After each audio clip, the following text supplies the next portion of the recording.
Bien le bonjour, on est reparti sur la C3. Alors j'avais déjà fait pas mal de vidéos dessus, toujours sur la même roue. Je vous invite à aller les regarder pour avoir plus de détails, mais en très résumé, il y avait un problème sur le moyeu, le filetage était explosé. Je l'ai changé, je me suis trompé de roulement. J'ai mal mis le circlip, j'ai cassé le capteur, j'ai remis un autre roulement, j'ai réabîmé le roulement, j'ai changé le capteur. Ça marche toujours pas, le capteur est bon, donc ça veut dire que j'avais aussi cassé le roulement. Donc là je remets le troisième roulement. Et j'espère que cette fois je vais rien casser et que l'ABS va revenir à la fin de la vidéo. Comme pièce, j'ai un nouveau moyeu parce que la dernière fois, mon beau-père a dû scier un peu. Il restait un élément de roulement dessus et du coup il a un peu abîmé. Donc dans le doute, on le change, ça coûte pas très cher. Et surtout un nouveau roulement donc, qui est fourni avec un circlip et un boulon pour le cardan. Donc, on le change à chaque fois. Et là c'est le bon roulement. Donc là on voit pas trop à la caméra, mais il y a même une protection pour la bande magnétique. Donc cette fois je vais faire vraiment attention à cette bande magnétique, pas mettre d'outils à proximité et surtout bien la supporter en repressant le moyeu. Comme c'est une opération que j'ai déjà fait 2 fois et que là j'ai qu'une seule journée pour la faire, je vais moins aller dans les détails et je vais faire beaucoup de parties en accéléré. Si vous voulez plus de détails, allez les voir les 2 vidéos précédentes où j'ai changé le roulement. C'est parti!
Là je vais commencer à essayer de gagner du temps avec mes nouveaux outils, c'est-à-dire que là je vais pouvoir enlever le boulon et je vais essayer de tirer le moyeu avec cet outil. Je sais pas si c'est normalement comme ça qu'on fait, mais ça m'a l'air bien adapté. Donc l'idée c'est de pousser avec le cardan ici et de tirer le moyeu. Peut-être que le cardan va essayer d'aller à l'intérieur, mais il va être bloqué par la boîte de vitesse et du coup bah forcément c'est le moyeu qui va venir. On va essayer et voir ce que ça donne. Sinon il faudra que je le tape après sur l'établi pour le sortir.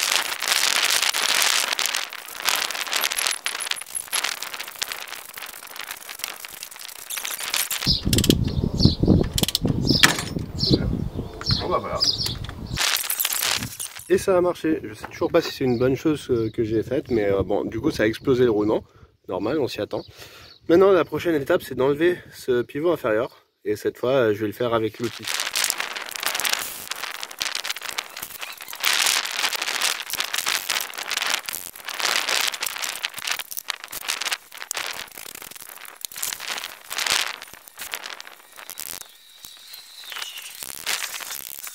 Bon, alors là je m'y prenais mal, il n'y a pas de vis en dessous, donc il n'y a rien pour pousser, c'est juste clipser dedans, donc il faut arriver à désaccoupler les deux. On va essayer de taper au marteau, espérer que ça descende, et sinon on va aviser.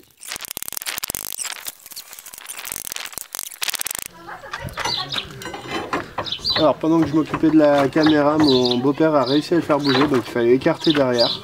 On a mis un peu de dégrippant, même si normalement il faut pas trop parce que ça abîme un peu, mais bon, là on avait quand même bien tapé, et donc là il faut qu'on arrive à le faire descendre.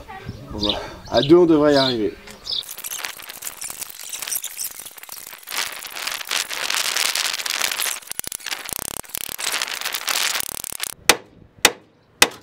Voilà.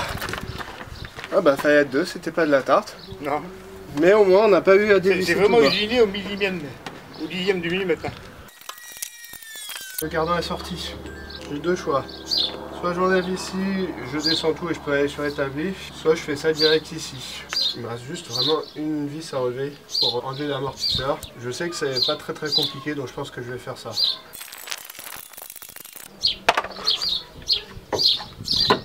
Et ça vient tout seul. Avant même de le démonter, ce qu'on voit déjà, c'est qu'il était noyé de graisse. J'avais dû mettre plein de graisse pour arriver à faire rentrer ici le capteur. Et du coup, forcément, ça n'a pas aidé.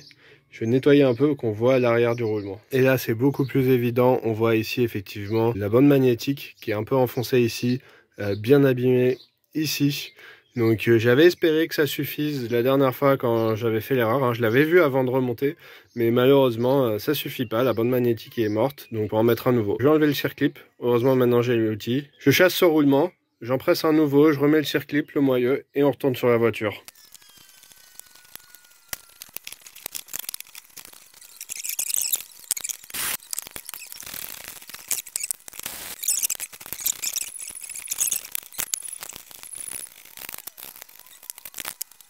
Bon, alors, qu'est-ce qui se passe? Il reste une bague. Aussi, il reste une bague dedans.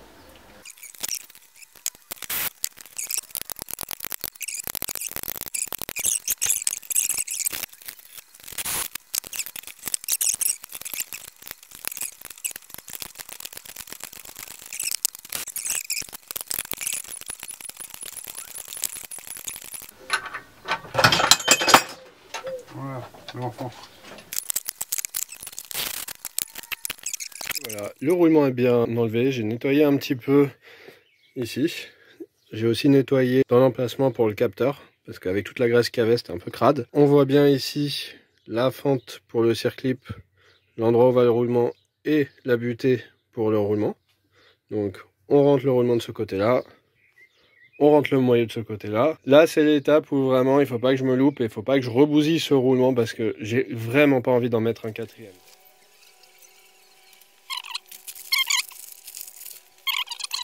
Donc on a le roulement, la bande qui est en très bon état, forcément elle était protégée. Je vais graisser un peu le tour du roulement.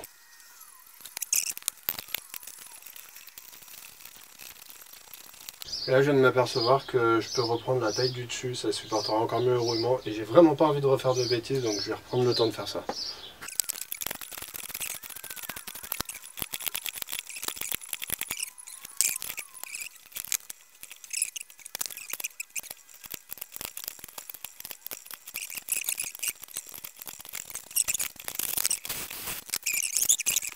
Première étape, c'est bon, j'ai rien abîmé. Enfin, on n'a rien abîmé, mon beau-père m'a aidé, c'est quand même plus simple à deux vu qu'on n'a pas de presse hydraulique. Donc là, il est bien pressé. On n'a pas du tout abîmé la bande magnétique. Là, on voit qu'il y a juste la place pour mettre le circlip. Je le mettrai après avoir mis le moyeu.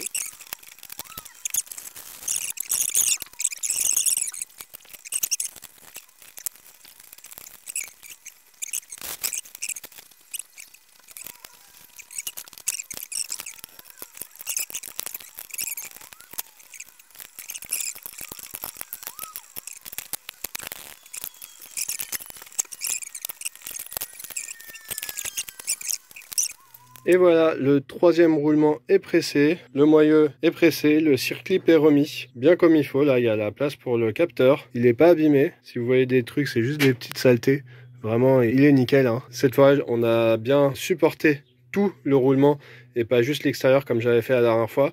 Et donc, du coup, il ne s'est pas déformé du tout. Et on a remis le circlip après avoir pressé le moyeu. Comme ça, on a bien pu le supporter. J'ai commencé il y a un peu moins de 3 heures. C'est allé vraiment plus vite que la dernière fois. Pour rappel, j'y avais passé 1 journée et demie en tout. Pour rappel, à ce stade-là, il avait fallu quasiment 1 journée. Donc là, c'est clair que j'aurais fini dans la journée. Je fais un peu de rangement et je remonte sur la voiture. Voici l'ancien moyeu. Donc de là, il a l'air d'être en état OK. Bon, il a été un peu éraflé ici, mais ça, c'est pas grave du tout. Par contre, là, il reste un bout du roulement précédent. Donc il faudrait le couper si on voulait le réutiliser. Et le problème, c'est que là, du coup, ça se voit pas parce que c'est derrière, mais derrière, je sais qu'il est entaillé. Ça doit se voir sur la précédente vidéo où j'ai changé un roulement. C'est 30 € pour le changer. J'ai préféré le changer, m'économiser cette opération et avoir un moyeu tout neuf et pas abîmé du tout. C'était peut-être pas nécessaire, mais c'est une tranquillité d'esprit.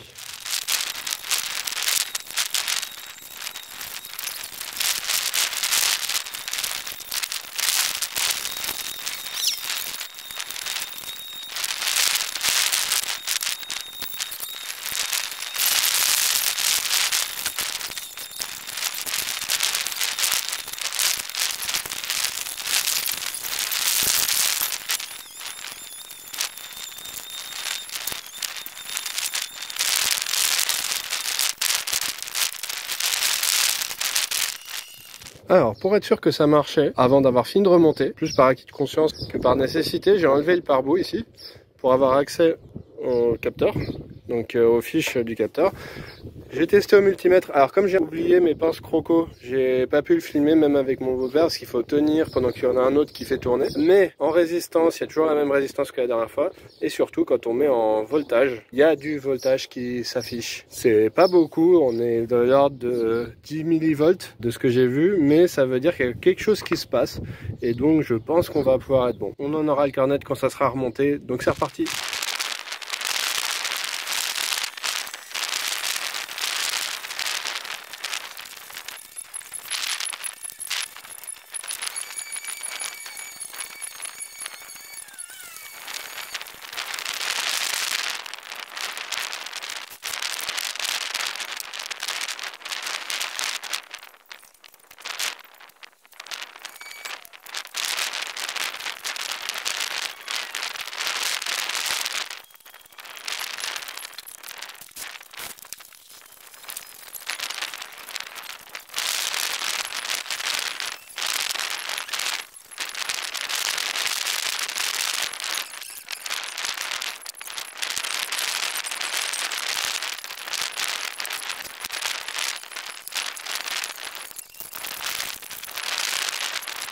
Il reste plus qu'à serrer au couple. Alors pour les roues c'est 90, ça n'a pas de souci. Par contre pour l'écrou de transmission c'est 245 et ma clé va que jusqu'à 210. Donc ce que je vais faire c'est que je vais la mettre à 210, arriver à la faire cliquer et remettre un coup avec la barre à mine.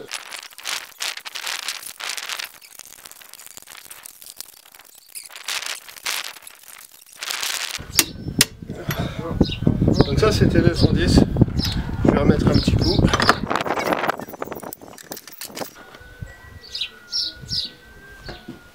Voilà, on va dire que c'est 245.